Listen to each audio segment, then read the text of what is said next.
అమరం. ఆ ప్రేమకు చావు లేదు. జన్మజన్మలుగా ముడిపడిన బంధం వాళ్ళది. మరణంలోనూ తోడు వీడని ప్రేమ. ఆ ప్రేమను బ్రతికించుకోవడానికి మళ్లీ జన్మెత్తారు. ఈ జన్మలో కూడా వారి బంధం ముడిపడుతుంది. ఆ బంధం ముడిపడిందంటే ఇక వాళ్ళనెవ్వరూ విడదీయలేరు. విధి సైతం వాళ్ల కలయికను కోరుకుంటోంది. వాళ్ల ప్రేమ అంత శక్తివంతమైనది, వాళ్ళనెవ్వరూ ఓడించలేరు. లేదు, అలా జరగకూడదు. వాళ్ళు కలవకూడదు. మా నాన్న బ్రతుకున్నంతకాలం ఆర్యవర్ధన్ని ఓడించాలన్న పగతో బతికాడు. చివరికి వాళ్ళని చంపి పగ తీర్చుకున్నాడు, గెలిచాడు. అలాంటిది వాళ్ళు మళ్ళీ పుట్టారంటే మా నాన్న ఓడిపోయినట్టే. నో, మా నాన్న ఓడిపోకూడదు. వర్ధన్ కుటుంబం ఉనికే లేకుండా చేయాలని నేను ప్రయత్నిస్తుంటే వాళ్ళు మళ్ళీ తిరిగి పుట్టడం ఏంటి? అనురాధ గౌరీగా పుట్టింది. మరి ఆర్యవర్ధన్ ఎక్కడున్నాడు? ఎక్కడున్నా సరే విధి వాళ్లను దగ్గరకు చేరుస్తుంది. చెప్పాను కదా, వాళ్ల బంధం ముడిపడితే నువ్వేమీ చేయలేవు. ఆ బంధం ముడిపడకూడదంటే నేనేం చేయాలి? పెళ్ళైనా జరగాలి, లేక ప్రాణమైనా పోవాలి. అంటే వాళ్ళిద్దరిలో ఎవరో ఒకరికి వేరే ఎవరితోనో వివాహం జరగాలి. అప్పుడు ఈ జన్మబంధం ముగిసిపోతుంది. ఆ ప్రేమ కూడా శక్తివిహీనమైపోతుంది. అప్పుడు మాత్రమే నువ్వనుకున్నది జరుగుతుంది. వాళ్ళు కలిస్తే మాత్రం నీ ఓటమి తథ్యం. అర్థమైంది. ఇక చెయ్యాల్సిందేంటో నేను చేస్తాను. మా నాన్నని గెలిపిస్తాను. నా పగ తీర్చుకుంటాను.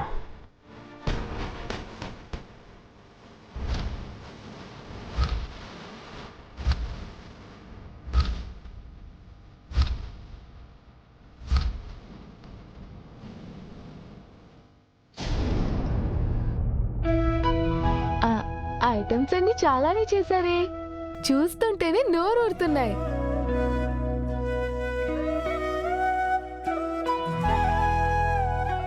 గౌరీ గారికి ఉన్న పిసినార్తనానికి భోజనాలు పెడతానంటే ఏ పప్పు, సాంబారు, పెరుగన్నం, పులిహోరతో గడిపేస్తారనుకున్నాను. కానీ ఇన్ని వెరైటీలు చేస్తారని అస్సలు ఎక్స్పెక్ట్ చేయలేదండి. భలే బాగా మారిపోయారండి మీరు. మీరు పొగడ్డంలో కూడా నన్ను బెటకరం చేసినట్టే ఉంది. అసలు మీరు ఏ కామెంట్లు చేయకండి ప్లీజ్.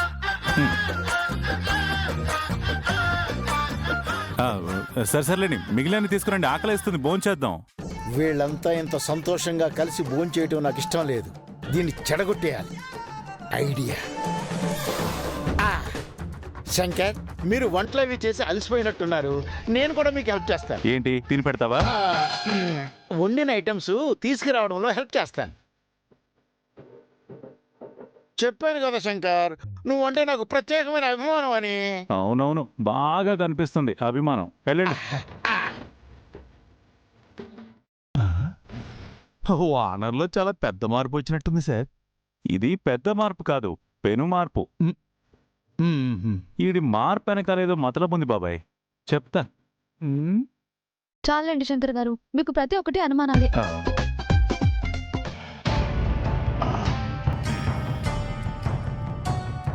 గుమ్మగుమ్మలాడే వంటలు తింటారా?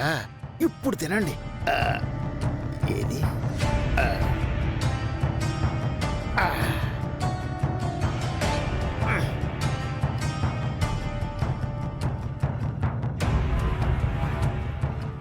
కూరల్లో ఉప్పు తప్ప ఏమీ ఉండదు.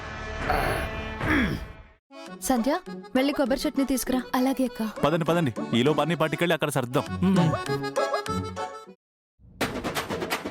అయ్యో, ఏంటండి సాంబార్లో ఇంత ఉప్పు కలిపేశారు? అంటే మా వంటలన్నీ పాడు చేయాలనుకుంటున్నారా? అక్క అక్క అక్క, ఏమైంది? ఇలా రండి త్వరగా. వస్తున్నాం. అక్క ఏమైంది? ఏమైంది? మన ఓనర్ గారు సాంబార్లో ఇంత ఉప్పు కలిపేశారు.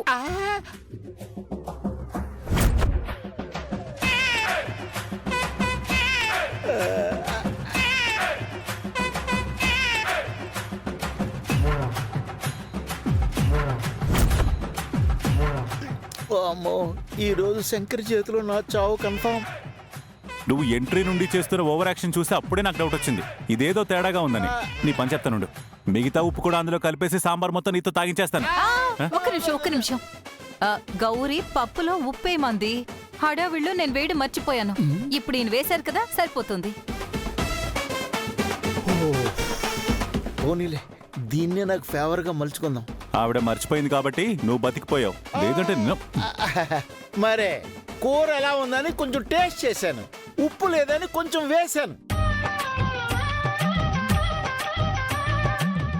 అదే ఈ అమ్మాయి చూసింది. అయ్యో సారీ అండి, ఏమనుకోవద్దు. అనాల్సినవన్నీ అనేసాక సారీ ఎందుకులేండి. నాకెందుకో ఈడి మీద డౌట్ గానే ఉంది. చెప్తా ఈడి సంగతి. I want to follow you. Owner గారు ఎన్నన్నా తుడుచుకుపోతున్నారు, బాగా మారిపోయారు. మరే నా టైం అలా ఉంది మరి. అమ్మయ్య, మొత్తానికి మీ వల్ల పప్పు అయితే పాడవలేదు కదా. Thank you. మరే పప్పు అంటే గుర్తుకొచ్చింది. మీరిలా పండుగలకి పబ్బాలకి ఇంటికి పిలిచి భోజనాలు పెట్టడమేనా? మీరిద్దరూ కలిసి కాస్త పప్పు అన్నం పెట్టేదేమన్నా ఉందా? గౌరీ గారు, ఆవిడ పప్పు అన్నం అడుగుతుంది. మీరు అనండి, కలిపి పెట్టేద్దాం. శంకర్ గారు, వాళ్ళు ఏం అడుగుతున్నారో మీరేం చెప్తున్నారో మీకైనా అర్థం అవుతుందా? మీకే అర్థం కావట్లేదు. నాకు తెలుగు రాదనుకుంటున్నారా ఏంటి? పప్పన్నం పెట్టడం ఎంత ఈజీ అండి.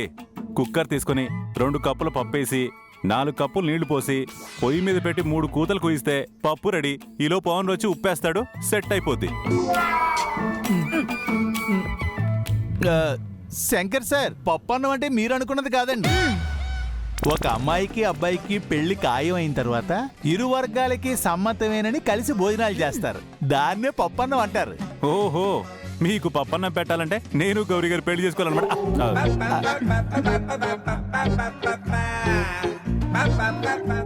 Joke, just joke. అనయ్య, అది జోక్లా లేదు, షాక్ ఇచ్చినట్టుంది. కొన్ని విషయాలు విన్నప్పుడు అలాగే అనిపిస్తుంది. ఏమో, ఎవరికి ఎవరితో ముడిపడుతుందో ఎవరికి తెలుసు. పైగా ఈ టైంలో తదాస్తు దేవతలు తిరుగుతూ ఉంటారు. మరే అంత లేదులేండి. జోగి జోగి రాసుకుంటే బూడిద రాలిందని. అమ్మ ఓనరు, ఈయనకి ఎవరు లేరు, ఆవిడికి ఎవరు లేరు.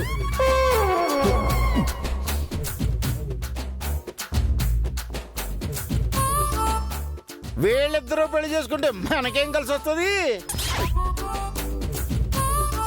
ఆ అమ్మాయి ఓ పెద్ద కుటుంబానికి బాగా ఆస్తున్న ఇంటికి కోడలుగా వెళితే బాగుంటుంది.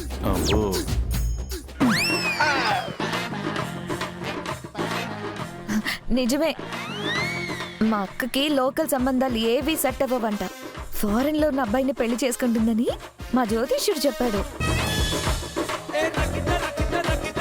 అవన్నీ మూఢనమ్మకాలు. జ్యోతిష్యుడు చెప్తే జరిగిపోతాయా ఏంటి? ఆయన చాలా పెద్ద జ్యోతిష్కుడు. ఆయన చెప్పినవన్నీ జరిగాయి. మా అక్కకి ఫారెన్ సంబంధమే సెట్ అవుతుంది. మీ అక్కే ఫారెన్ సంబంధం చేసుకుంటుందా? మొత్తం మీ ఫ్యామిలీ మొత్తం ఫారెన్ సంబంధం చేసుకుని వెళ్ళిపోతారా? అనయ్య,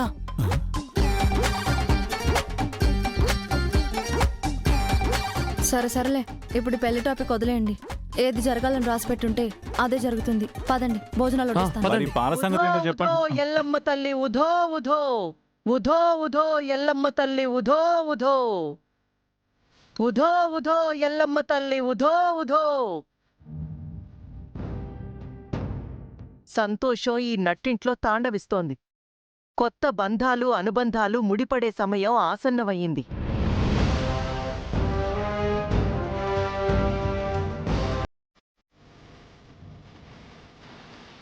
దూరమైన ప్రేమలకి దగ్గరైన ఆనందం, తిరిగి రాదనుకున్న స్నేహహస్తం, దక్కిన సంతోషం, మేలు చేసిన కుటుంబం బాగుండాలి అనే విశ్వాసం.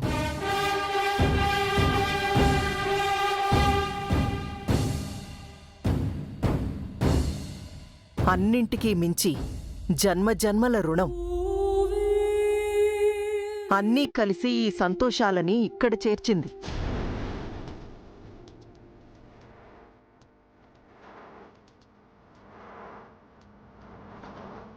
అమ్మా, ఈ సంతోషం ఎప్పటికీ ఇలానే ఉండేలా దీవించు. ఉధో ఉధో ఎల్లమ్మ తల్లి ఉధో ఉధో. ఈ సంతోషాలు శాశ్వతం కావాలంటే దుష్ట శక్తుల్ని దూరం చెయ్యాలి.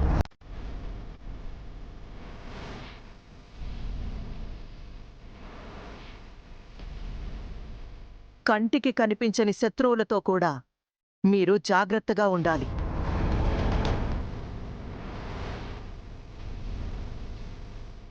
రాత్రి తర్వాత పగలు, దుఃఖం తర్వాత సుఖం, చీకటి తర్వాతే వెలుగు.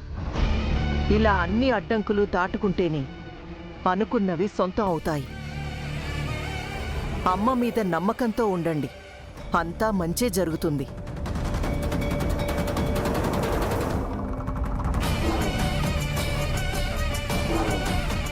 ఉధో ఉధో ఎల్లమ్మ తల్లి ఉధో ఉధో.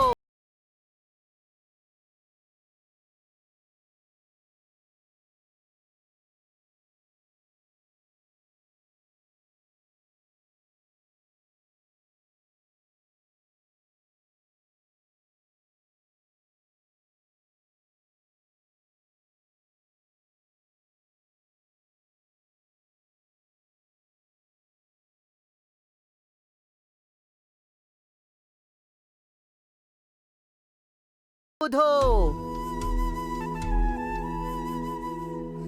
ఎవరివిడా అలా అర్థం పర్థం లేకుండా ఏమీ అర్థం కాకుండా మాట్లాడి అలా వెళ్ళిపోతుంది? ఆవిడ ఆంతర్యం నీలాంటి మూర్ఖులకు అర్థం కాదు. ఎంట్రీలో తిట్టించుకున్నావు, ఎగ్జిట్లోనూ తిట్టించుకుంటున్నావు. ఇప్పుడు హ్యాపీ కదా? ఆవిడేం చెప్పినా మంచే చెప్తుంది, మన మంచికే చెప్తుంది. ఆవిడ చెప్పింది కదా, మీరిద్దరూ కాస్త జాగ్రత్తగా ఉండండి.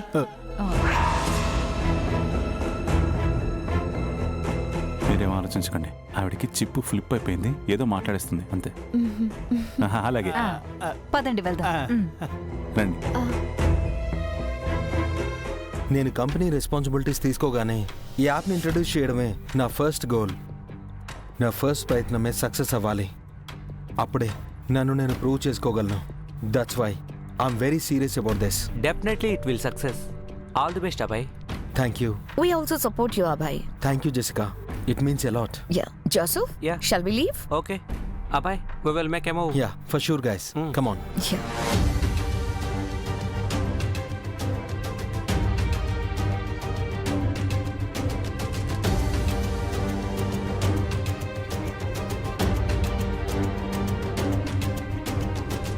ఆ రూట్ అంతా ట్రాఫిక్ స్ట్రక్ అయిపోయింది.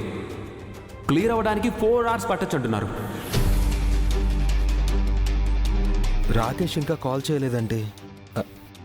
ట్రాఫిక్ ఇంకా క్లియర్ అవ్వలేదా ఏంటి? ఒకసారి చెక్ చేద్దాం.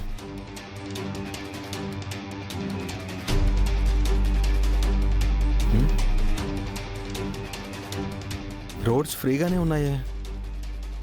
మేబీ ట్రాఫిక్ క్లియర్ అయి ఉంటుంది. అక్కి నేను వెళ్ళలేదని డిసప్పాయింట్ అయింది. నేను సడన్గా వెళ్ళి సర్ప్రైజ్ చేస్తాను. ఎస్. యా.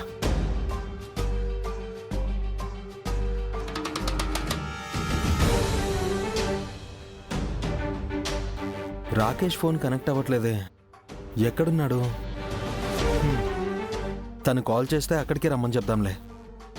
గౌరీ గారి ఇంటి దగ్గర నన్ను చూస్తే అకి సర్ప్రైజ్ అవుతుంది.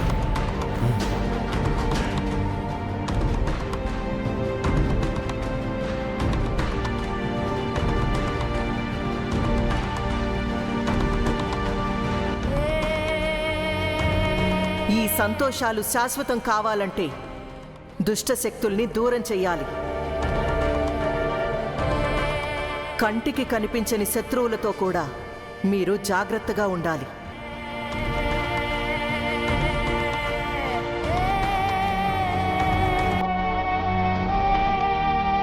జోగమ్మ మాటలు విన్న దగ్గర నుంచి నాకెందుకో కంగారుగా ఉంది ఫ్రెండ్. తన మాటల్లో ఏదో హెచ్చరిక కనిపిస్తుంది.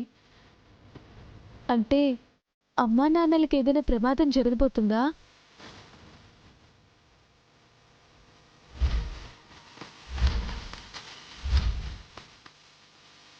పైగా కనిపించని శత్రువులను కూడా అంది. అంటే పోయిన జన్మలోనే కాకుండా ఈ జన్మలో కూడా వాళ్ళకి శత్రుబాధ తప్పట్లేదా? ఎటువైపు నుంచి ఏ ప్రమాదం ముంచుకొస్తుందో ఏమో.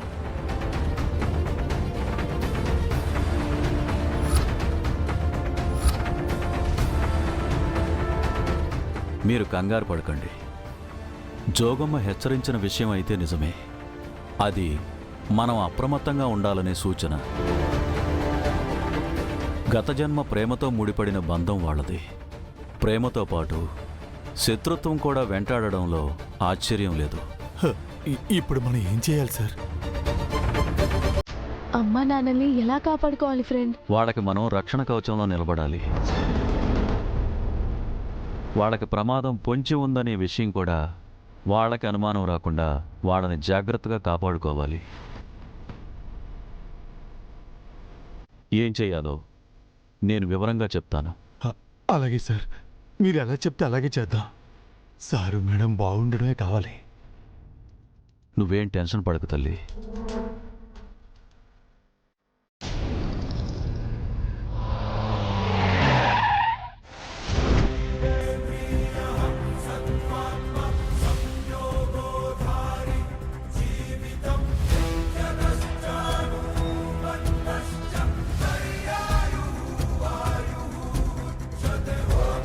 హలో అండి.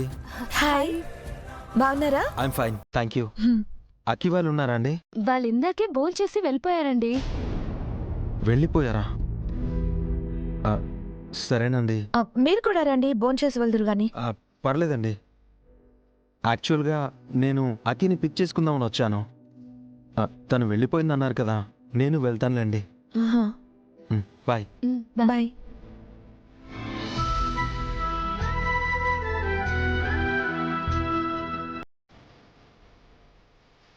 గౌరీ గారు ఉన్నారా అండి? మా అక్క ఇంట్లోనే ఉంది. ఏమైనా మాట్లాడాలా? అంటే ఏమీ లేదు. నిన్న పూజకి ఇన్వైట్ చేయడానికి మా ఇంటికి వచ్చినప్పుడు నేను కలవలేకపోయాను.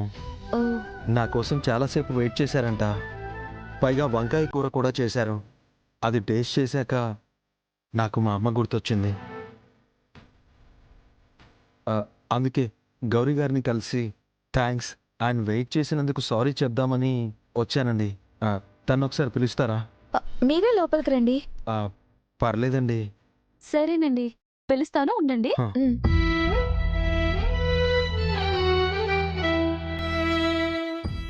చూడండి శంకర్ గారు, చెప్పండి. మీరు మీ వాగుడు తగ్గించుకోకపోతే లేనిపోని సమస్యలు వస్తాయి. వాళ్ళు తిన్నంతసేపు వాగుతూనే ఉన్నారు, ప్రశాంతంగా తిననివ్వరా? ఏ పోండి గౌరీ గారు, మీరు ఎప్పుడు చూసినా నేను మాట్లాడిన దాని గురించే మాట్లాడుతూ ఉంటారు. నేను అలా గలగలా మాట్లాడుతున్నాను కాబట్టి వాళ్ళలా లబలబా తినేశారు. తినేసి హ్యాపీగా మీకు బ్లెస్సింగ్స్ ఇచ్చారు. ప్రతి దానికి ఏదో ఒకటి కవర్ చేసుకుంటారు మీరు. అక్క, ఏంటి మిమ్మల్ని షాప్ కి వెళ్ళమని చెప్పాను కదా, వెళ్ళలేదా? వెళ్ళబోతుంటే ఆకాంక్ష వాళ్ళ బ్రదర్ అభయ్ వచ్చాడక్క.